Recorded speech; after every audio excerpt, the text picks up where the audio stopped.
Cyber Innovations in the Private Sector highlights case studies and the latest industry trends from private vendors.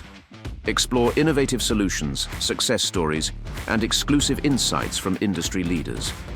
Stay ahead with the cutting-edge developments driving the industry forward. Welcome to CyberSecTV.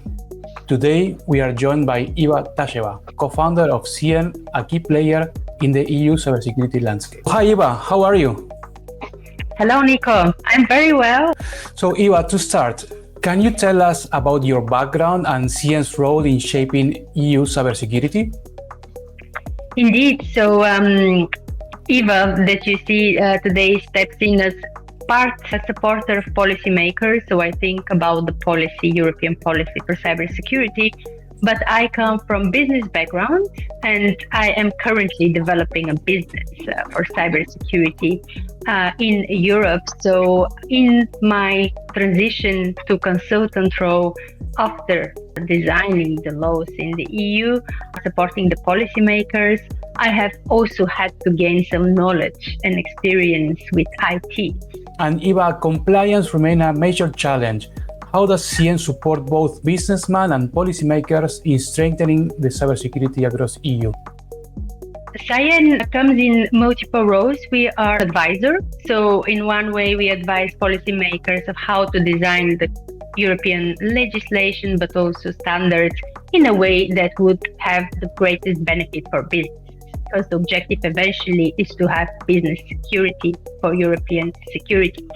But this is one part of our task. The bigger task is to actually help business.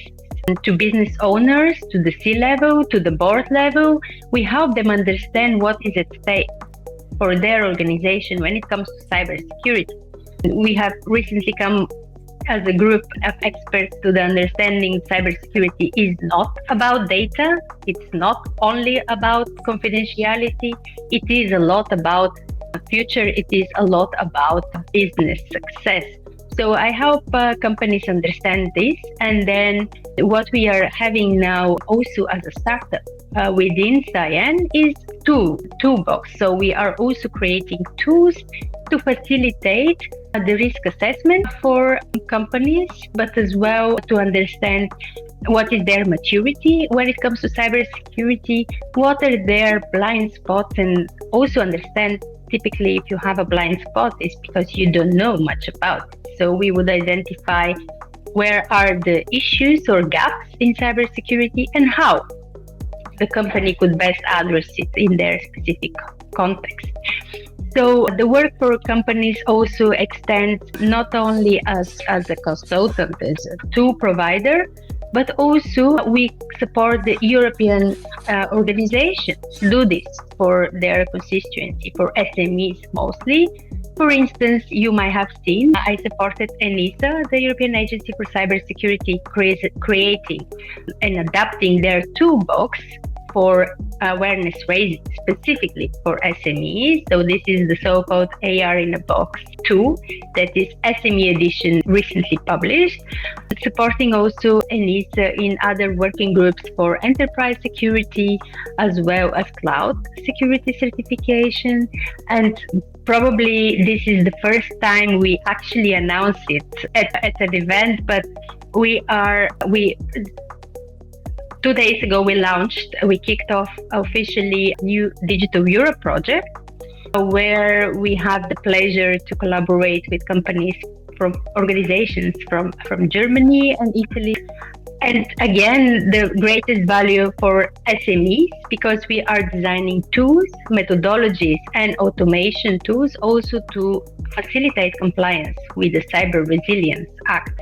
So this is one major piece of legislation coming on the EU market, basically for any product with digital element, physical product or standalone software, which is sold on the EU market, would have to go through specific conformity assessment procedure. But our role, of course, here as security advisors is to help companies understand what are the security rules. They're very strictly essential security requirements which are set in the regulation, but as well as in the upcoming horizontal standards and help them also facilitate the compliance.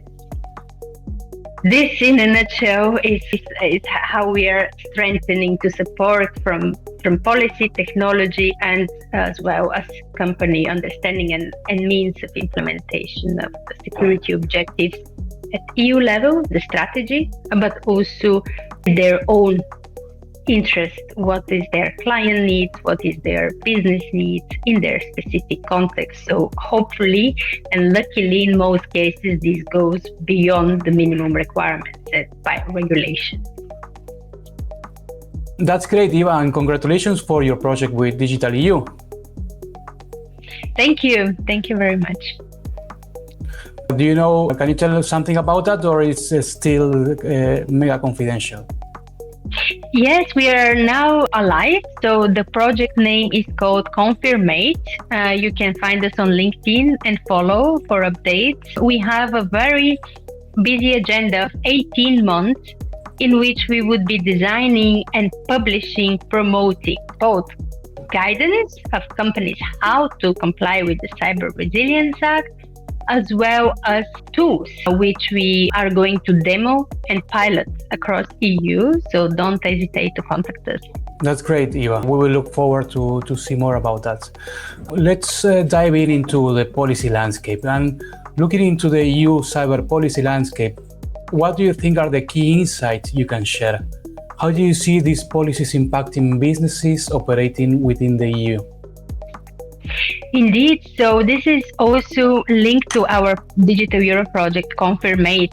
The impact is visible. It is here. Companies now have multiple regulations to comply with. I discussed the Cyber Resilience Act, which is coming in 2 years for products, but we already have other product regulations with cybersecurity requirements, like the AI Act.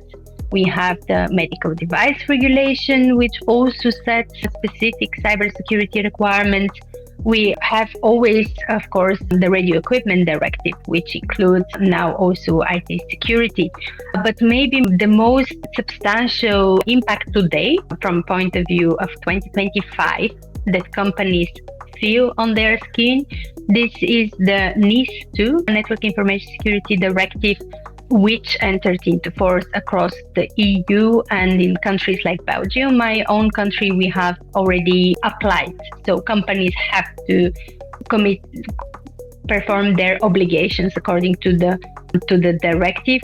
It covers 17 sectors, I think, a vast range of sectors. And besides the covered sectors, it also covers the supply chain, which of course makes it more complicated on the one hand for companies to comply, because they don't need to think only about their house. You know, I close the door, I vet my people, but now they have to think risk, cybersecurity risk in the large sense, where it comes from outside of their control, from their suppliers, from their potentially any third party that might have an impact on their important or essential services. So this is already very tangible, and we know also about the financial sector. You might have heard of DORA, Digital Operation Resilience Act, which is probably it's more specific, obviously, for the financial sector, but also covers the critical ICT infrastructure, which again makes it much broader than the standard, limited scope, and which already has a number of they call it regulatory technical standards, which detail to a large extent much of the requirements how to achieve the objective. So this is a little different approach compared to the CRA, Cyber Resilience Act, which is mostly focused on the objective with the new legislative framework, while the current regulations we have, like DORA and NIS2, is mostly focused on the processes and also setting strict requirements.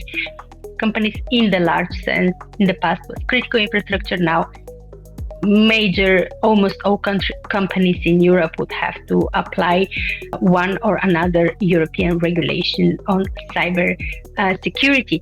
Important to remember, with complexity comes the objective, the benefit of strategizing, monitoring, and acting according to your own organization. We're living in a digital world. Cybersecurity is part of it. And to see how to tackle it in an objective that is for the company. So not only responding to whatever comes and then wasting energy on it and creating risk, but also strategizing what it means for me. How can I improve my security? All by applying all these rules and regulations, which, may I remind you, are not there to punish companies. They're not consumer regulation. They are there to reinforce, for those that have not noticed, the importance of cybersecurity for continuing your business activities, for your sustainability of businesses. This is why, indeed, we have projects like the Digital Europe one, Confirmate, to create tools to support businesses comply with regulations.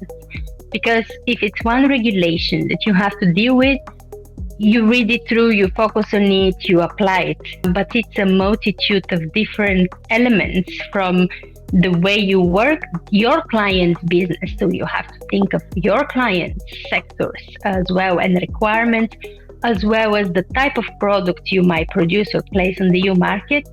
So it all becomes a little bit too much to manage on paper. So we need tools to be able to support compliance managers, the C-level also to keep track and keep, let's say, the responsible people at their tools to perform as necessary to protect the organization. And here I would mention, of course, the automation tool for the Confirmate that is specific for CRA, Cyber Resilience Act for products. But at CYEN, we are also designing ours too, which is, maybe I can announce for the first time in the public space now, going to be called AIBC, which is more focused at supporting the organization, seeing the multitude of their standards, regulations, and business or client requirements or third-party security in one place, manage it accordingly, translate it accordingly. So many news, so many projects. Congratulations. Right. Indeed, I'm happy that I was able to share with you first. Thank you, Iva, for being here with us. Thank you. That was Iva Tasheva from CYEN sharing valuable insights on EU cyber policy. And stay tuned for more discussion on CyberSecTV.